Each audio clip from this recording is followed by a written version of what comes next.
Boys, welcome. It's your boy Cerrone Macaroni MMA back on the video here. And today we're gonna go over the UFC Abu Dhabi Ankalaev versus Guskov fight card results here, man. And before we can get to that, this card was really interesting, man. Like coming into this, there were tons of Dagestanis, people from the UAE area, Abu Dhabi, or like somewhere near around there. Like when it coming to this card, like I knew that okay, when you see Dagestanis most of the time on a card, you should expect, a couple of them to have wrestling, bro. When I tell you, bro, this fight was, I mean, this not this fight, this card was like extremely like mid, bro. Some people even said you even say this card is really bad. I mean, not really bad, but it was not great, bro. They could have done way better. And I will say some of these fights in here were pretty good. Like there were a lot of new up and coming fighters, probably getting debut. Some fighters coming in who are still kind of fresh in the UFC, who just came in, did their thing, showcased what they could do, and it was good. It was fun to watch. Some of the fights are fun to watch. But anyways, man, let's just get into this real quick with the first fight being Abdul Hussein versus Cody Gibson. This fight was not bad. I'm very impressed with Abdul Hussein's like his skill set. Like he was pretty good in this fight. Although Cody Gibson almost did submit him with a guillotine choke, I was like scared for him. I was like, wait, you know you lose your debut UFC fight to Cody Gibson, bro. That's insane. But he did not lose, luckily. Ended up getting out of that. So I don't know how he got out of there, bro. He must have, I don't know. He must have a strong neck, dude, because it was tight. But you know, and being in the fight, Cody Gibson is using his like height because he had the height advantage in this fight. It's like 5'10". I was losing like 5'6", 5'5", somewhere around there. But Cody Gibson used his height advantage against Hussein and ended up just throwing shots at distance at him. Maybe add some like leg kicks just to keep his distance away from Hussein because Hussein is kind of dangerous, kind of dangerous. And at one point, so that was like really the first one. The first round was like some just them like adjusting to each other. Round two was really Hussein got dropped in round two. And not Hussein. Gibson got dropped in round two, and Hussein tried to submit him, but Cody Gibson was tough, bro. He was surviving a lot of these attempts to get submitted on the ground, and then eventually in round three, at round three was kind of hectic. Like it was almost like a point in the fight in round three where Hussein got submitted, and I was scared. I was like, whoa, there's no way. Like he got knocked down with like a leg kick, and Cody Gibson, got back on top of him, but then it was reversed. Abdul Hussein got him and ended up submitting him. But to grade Abdul Hussein's performance, I'll give like a B plus. Not a bad performance. He could have done better, but I will say that I do want to see him fight someone higher, like more skilled. Not a guy like Cody Gibson. He's kind of old.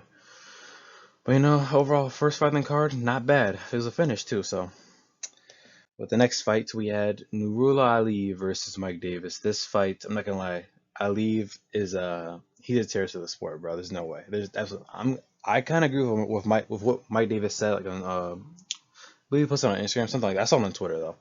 The video after the fight of him like calling like Ali, like he was saying like bro, like it was annoying. Like I thought Dean was cutting on these wrestlers. In a way, he's right.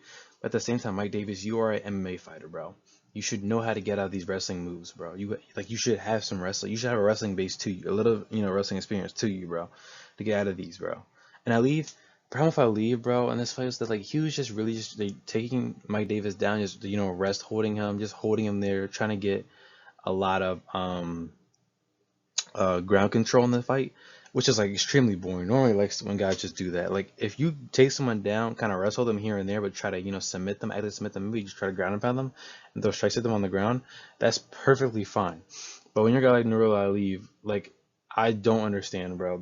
I don't know what went through this guy's head, but not a great fight. Extremely like this is probably the worst fight on the card. And there are some other fights in here that were not great either.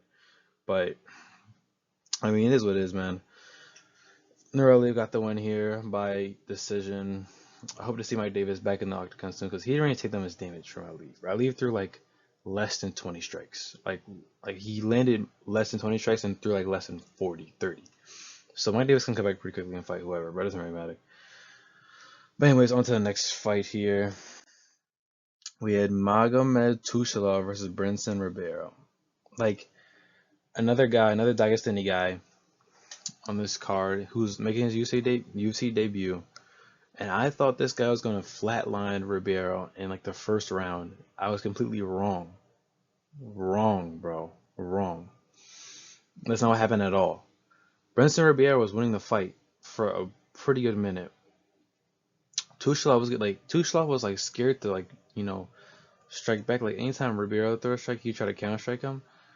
And then, bro, like it was not working, man. And then I remember at one point in the fight, I think it was like round two, Tushalov threw like a flying knee. He missed it, and Ribeiro dropped him. And he kept on doing those flying knees. He missed all of them. He never hit a flying knee in that fight at all. And at one point, I thought Ribeiro was going to win this fight, but then Tushalov pulled out the wrestling, took Ribeiro down.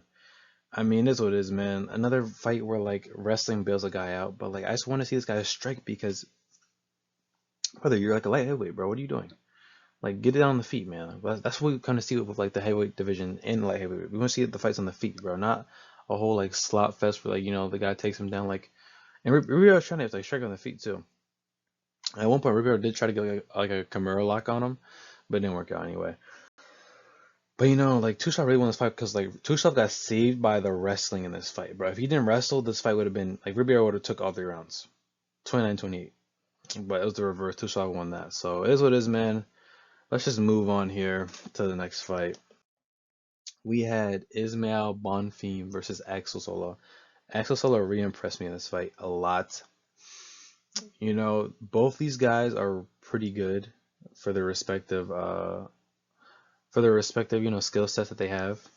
I did like Axel Sola. I predicted him to win this fight. I liked him coming into this fight better than Ismail Bonfim, but I do like Ismail Bonfim as well. Solid fighter, not bad at all. But coming to this fight literally started off with like Ismail Bonfim he's trying to take down Axel Sola, trying to leg sweep him down on the ground. Maybe even try to submit him. Because Ismail Bonfim has good jiu-jitsu, is a good grappler. He knows what he's doing on the ground. So like once that happens, you know what, this fight's gonna be a grapple fight. I like grapple fights, perfectly fine. But with Axel Sola, like Ismail Bonfim like had a huge like blind spot on him, bro. With like he was trying to hold him in place, trying to take him down at the same time. But Axel Sola dropped him with like elbows to the side. That like if you know what I mean, like when a fighter tries to take someone down, they're on the cage and they're holding them, but the guy and they had their arms locked, but he ends up getting one of his arms out and elbowing to the side of the head and dropped Ismail Bonfim on the ground. Then they kind of end up like sprawling around with each other a little bit. And then Ismail Bonfim puts Axel Sola puts the nastiest Darce choke ever, bro, on Ismail. Like, he pulled that in, and then Ismail Bonfim tapped. Like, not instantly, but he tapped pretty quickly. And I was impressed, he took out a pretty high-level jiu-jitsu guy in Ismail Bonfim. Axel Sola has impressed me a lot in this fight.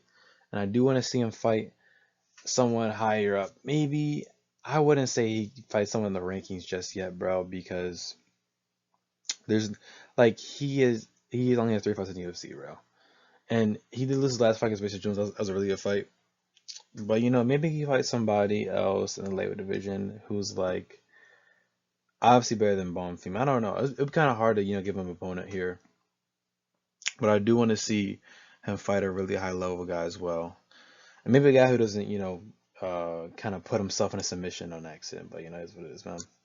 Let's move on to the next fight here. And that being Sam Patterson versus Santiago Ponzinibbio. Man, Santiago Ponzinibbio, at 39 years old, coming into this fight, I had Sam Patterson winning by a finish. I said round 1 or round 2. Sam Patterson is the more dangerous guy. Although Sam Patterson is not the greatest fighter, he still is capable of finishing guys like Santiago Ponzinibbio who are like way older, way out of their prime. The fight started off with going back and forth, it was going back and forth with Ponzinibbio and Sam Patterson, and you could visually see like Sam Patterson's body like kind of red from Ponzinibbio, because Ponzinibbio is still a dangerous fighter. He still has some secret power in his punches, bro. He still can fight with some not fight with some top guys, but he can still fight with young and upcoming guys who are entering their prime or just still new in the UFC but looking to fight just find some competition. And Ponzinibbio is really aggressive in this fight. I do know he was training with American Top Team, like Sean. I'm not totally sure about like Sean Strickland, but I do know he's training with American Top Team. But he was being aggressive. He was like going in, trying to close the distance. But Sam Patterson really just controlled the distance in this fight. He was landing a bunch of strikes on Ponzinibbio. Ponzinibbio was trying to do his best to guard them as well as he could. But he ended up getting dropped by a strike, and then he got finished. Man, it was over. Ponzinibbio, he probably should retire. Man, I'm not gonna lie, but this wasn't like a good fight. It was going back and forth. Like it was a good back and forth fight until St. Patterson landed a good couple of strikes, knocking down Ponzinibbio. But overall, like it's been a prelim fight. Fight was pretty solid. Like, not a bad fight. It was a finish too, so that's also a good thing. Like we love seeing finishes. Good fights going into a nice finish here. So that was good, and I like that. So St. Patterson got the win here. That's what I predicted to win. So that's what it is, man. On to the next fight here. And that being a newcomer in the UFC, Muhammad Saidov versus Dustin Jacoby. I was really impressed by Saidov, bro. He really impressed me with his speed in the light heavyweight division because he's a 205er, bro. He's 205er. And the fact that he was moving that quickly, I think the main problem with this fight, like I know Dustin Jacoby was coming into this fight on a 3-fight win streak, all by knockout. But I think he has like his kickboxing base was not working well against a guy like Muhammad Saidov, bro. Muhammad Saidov was so quick for Jacoby that Jacoby couldn't even keep up. And the best part about this, like about the finish that Saidov got on Jacoby, was the fact that he was punching him, but he dropped him with a leg kick, and it was just over at that point, man. Saidov is a beast, and I do want to see him fight. Probably someone around like like Jacoby's kind of old, man. He's like 38. I do want to see Saidov fight another guy probably around his age range, kind of, because Jacoby, like the kickboxing base, like he was really just on the kicks in that fight. He was trying to punch back, but Saidov was quicker on the feet, better footwork, but better striker, landing more strikes in this fight, and the nasty head kick KO, bro, nasty. But this fight was not bad either. It was a good, just like the Ponzinibbio and Patterson fight. It was going back and forth until someone landed a huge shot on someone, and they got dropped. But pretty good fight. I'm impressed with Saidov. I hope to see him soon in the UFC because he didn't take that much damage in this fight. Really did not. But I do hope to see him soon. I mean, like a fight night card or whatever on a prelims. Doesn't matter really, but that would be cool. Next fight we had Walter Walker, bro, versus Thomas Peterson. Thomas the Train Peterson versus Walter Walker. Good fight. This is the fight. It's another fight that ended quickly in a finish in round 1. Walter Walker is special, bro. Walter Walker is one of these guys who's going to save the heavyweight division from all the blob shit, all the hugging, all the taking them down, just sitting there, just getting ground control. Walter Walker is the truth, bro, in this heavyweight division. He's truly the truth in this division, and I like him a lot. He beat Thomas Peterson with a calf slicer. That's like the second, submission ever from a calf slicer. Like that's the second time it's ever happened in UFC history. I'm pretty sure. And Walter Walker did that. Thomas Peterson ended up winning the fight. Man, this guy's special, bro. That's his 5th straight win by submission and by like some type of like leg or foot KO. This guy, he's have him fight somebody in the rankings, bro. We want to see a ranked opponent, bro. Because this guy Walter is number 13. He's probably gonna move up a little bit too. But we want to see somebody in the rankings, bro. Because this guy is special. Walter Walker, you are the truth, brother. And overall, he's just like a funny guy. Like if you're on Instagram and you watch like Walter Walker and Bogdan Guskov, because they train in Gore MMA, that's their fight team. Those guys, both of us are pretty funny. But we will get the Bogdan Guskov soon because I'm not happy with what happened in that fight. But Walter Walker, good performance, good submission. We liked it, bro. And let's move on to the next bout on the card. For the next fight, we had Abubakar Vagayev versus Said Izakimaev. This fight was another fight where it was like, brother, come on, man. Like if it's another fight, another slop fest, bro. Where in this fight, we'll say Abubakar was trying to stay on the feet at one point, but then he switched up, the wrestling against Said. Saeed was obviously the better striker in this fight. You could tell off the bat when they, were going back and forth with each other. Then Abubakar took him down. But like even when you saw Abubakar won the fight, he was not impressed by his performance. He was not. He did not like the way he performed in this fight. It's true, like literally like what I wrote down in this fight. Instant takedown. He instantly took him down this fight. There was striking on the feet here, but he just really can't stay on the feet too long with a guy like Saeed because he felt like he was gonna get finished. That's fair to him, but like I don't know, man.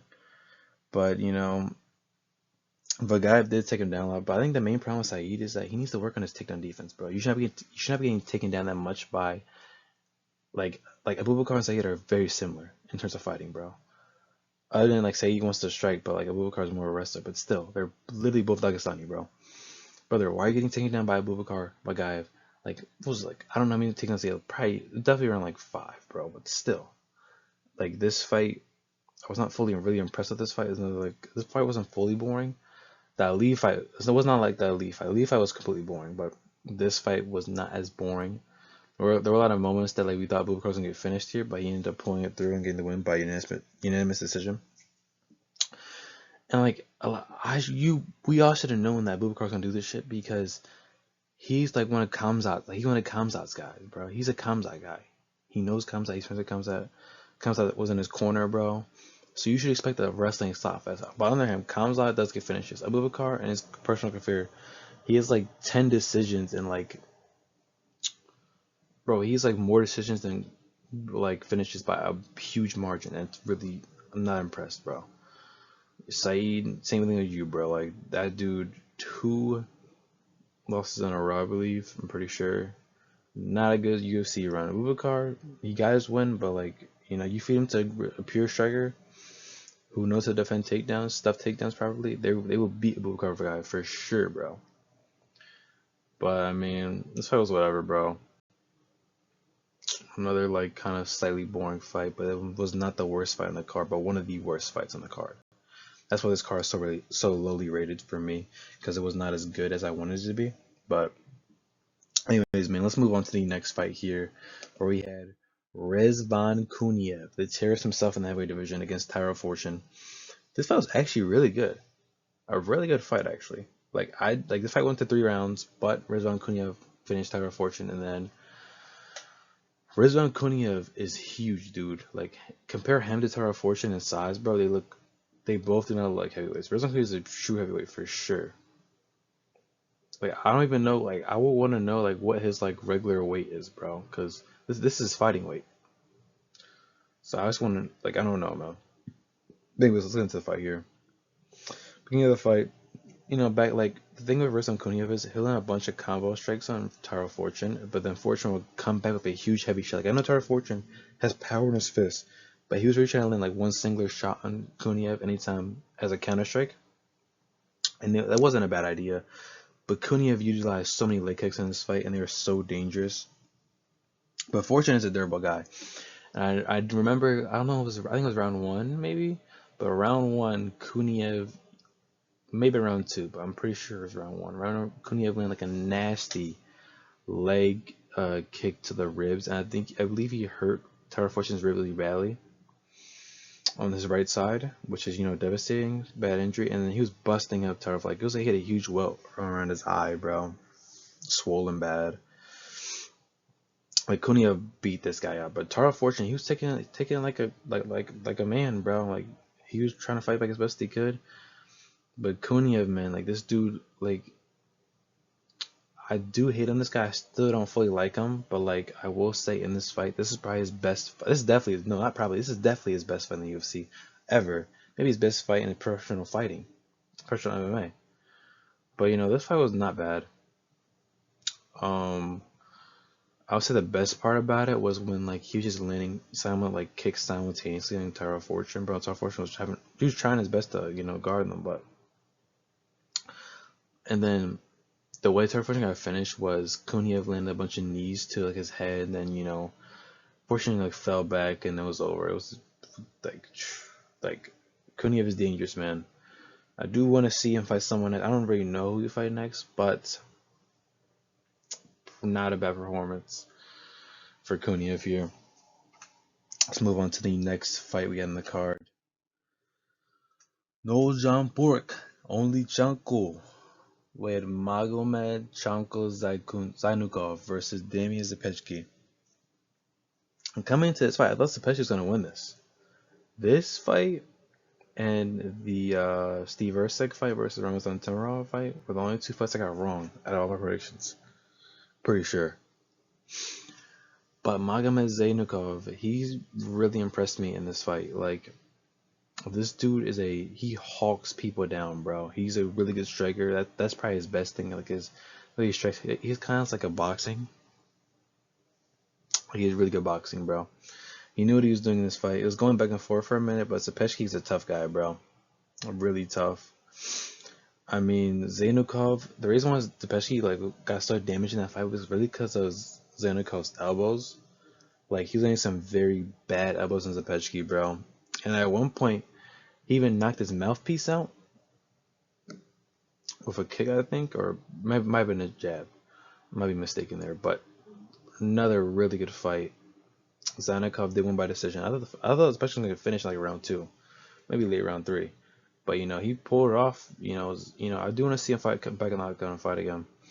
But Zainikov impressed me a lot, and I feel like this guy could be one of those guys who slips into the rankings early in his career. He's still undefeated, by the way. But I do think, he's going to slip into the rankings like eventually, maybe like 15, 14, 13, around that range. Not in the top 10. I don't see him winning a belt ever in the future, but I do like this guy a lot, to enough where he can hang around the rankings for a little while. Because he impressed me a lot. And he didn't really like wrestle, he didn't really just ground game on this fight, really just, the fight was on the feet. And especially when he strike too, because especially as a striker as well. But I would say this fight was really good. Another nice finish here. Not a finish, another nice fight. This fight really bolstered up the card a lot, because this card was not doing good when we got to this fight, but this fight was pretty good. Not bad. And let's get a move on to the next fight here. That being Ramazan Tamarov versus Steve Erceg. Man, I'm sad, bro. It was a sad day, because I'm recording this like a day later. But Steve Erceg, he tried, man. He tried. At one point, this guy could have been the flyweight champion, bro. He almost beat Pantoja. And then wait, that makes you realize, like, if Steve Erceg almost beat Pantoja and Ramazan Tamarov just destroyed Erceg in round 1, like, is Pantoja really that good? You kind of gotta think about that a little bit. I'm just saying. I'm not making any assumption. I'm just saying. But not a bad fight, man. It was, bro. I don't know what Steve Erceg's coaches were telling him, bro, but like going into this fight, he should have been prepared for strikes coming upward to him. Like, Steve Erceg literally couldn't get a hand on this guy. He was trying, but Tamarov is so short. Like, Tamarov's 5'4". I'm just keep this in mind. Tamarov's 5'4", Steve Erceg's 5'8", and Tamarov, he's a dangerous guy, bro. For as short he is, like I said in the predictions video, this guy's a lot of power to him, but at the same time, he doesn't have that good endurance, and he can gas out pretty easily. But this fight ended around 1 from, so I do think Tamarov should fight a guy in the rankings, bro. For sure fight a guy in the rankings. It's that time, bro. This guy can move up. I don't see him winning a belt, but I do see him getting close to being a contender in the flyweight division. He impressed me in this fight. I did want Steve Erceg to win really badly. Erceg's my boy. I love Steve Astro Boy Erceg. But Tamarov did get this win, man. But I would say that I feel like this is not only just on Steve Erceg, because Steve Erceg, bro, the way he got KO'd, he fell straight on his face, bro, ass up, face down. Man, I was a little bit like, damn, bro, are you serious? But this fight was another good finish. Ended around 1, another round 1 finish as well, but not a bad fight. And let's get on to the main event, one of the worst main events of the year that I've watched in terms of performance, not name value. And that being, before we even get to this, bro, like Magomed Ankalaev versus Bogdan Guskov was one of the worst main events of the year, bro. And yes, people are blaming Ankalaev, for not initiating fight, but he was trying to fight Guskov. But this is on both these guys. He was trying to fight Guskov. Guskov was running, bro. This is not the Guskov we know. Guskov, I've never seen him perform like this ever in my life, bro.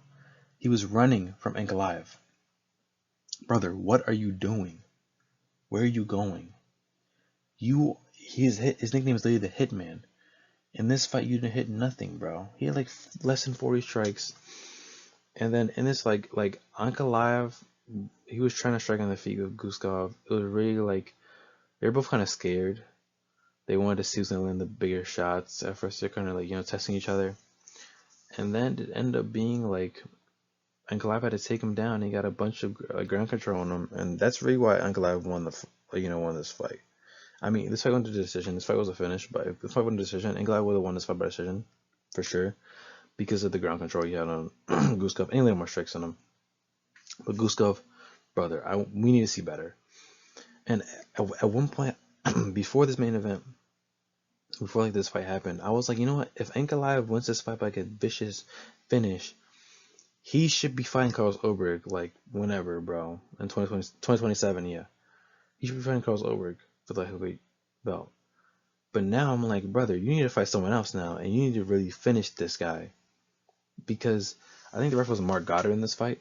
Bro, Mark Goddard felt so bad for Guskov that he quite literally, not for Ankalaev, because Guskov was still defending himself, but he was just sitting there, not even trying to move. But he was defending himself against Ankalaev when he was getting ground pounded by him. Mark Goddard was like, you know what, we're stopping the fight, because Guskov just, I don't know if he's off his game. Same Ankalaev, but like this main event does not live up to it at all. Both of these guys are killers. Both of these guys have, like notorious finishes in the UFC. But like they just really did not impress. Like this is one of the worst main events of the year. It's up there with it's another really bad main event. Like Conor McGregor versus Max Holloway was better than this, bro. Even though Conor blew out his knee like the first minute, it was better than this fight, because this fight was literally just punch, kick. It was like a sparring session instead of an actual MMA fight. It was a sparring session for these guys, and Ankalaev took him down, controlled him for a little bit, and the fight was basically over. Mark Goddard Guskov just gave up, bro. I don't know what to say. Bro, I woke up at 9 a.m. No, I woke up at like 7 when this car started. I woke up like at like 8 in the morning, because car started at 9, right? Woke up at 8 in the morning, watch this. I woke up at 9 just to see the slot, bro. And we need to have a talk about these Dagestanis, bro, because they're notorious for being some of the most boring fighters ever, bro. And this just shows why, bro. It just shows why. Because what was this? Like, these guys are both knockout artists, bro. They finish a lot of their fights. And in this fight, it was literally just like they lost all the striking ability, and Ankalaev had to pull out the wrestling, bro. But these Dagestanis, bro, I'm getting tired of. Like I never defended them, but at some point I was like, you know what? There's a good amount of good Dagestani fighters in the UFC that aren't bad. But now it's looking like Abubakar, Saeed, Ankalaev, Tushalov, Aliyev. Like, brother, these guys are trash. Not trash, but these guys aren't like Ank. I don't know if Ank was off his game, bro, but this was not a good fight. Guskov, your name is the Hitman, and what are you hitting, bro? He was shadowboxing up Ankalaev. Not a good fight. This fight was like an F. Made him as an F. The card in general was like maybe a C minus as a card, bro. But other than that, like, that's it, man. This is gonna be the end of the video here, man. I hope you guys enjoy this video, and I will be making some fights for some of the winners of this card as well as my next video. So give me a sneak peek there. So we are gonna make some fights, some matchups for the next guys in this soon. That video will probably drop. That video will probably drop like later in the same day, or the next day. We have a lot of big stuff coming out on the channel. I've been kind of brainstorming a lot, making a lot of ideas, building up a lot of stuff, making a lot of analysis on a lot of these upcoming fights, and I even made a card, a UFC card for 331, and that'll be out soon too. But Anyways, and the next card is UFC Serbia. That card looks like a meh too, but you know, man, it's just fighting on that card, so whatever. But anyways, man, I'll see you boys later, and peace.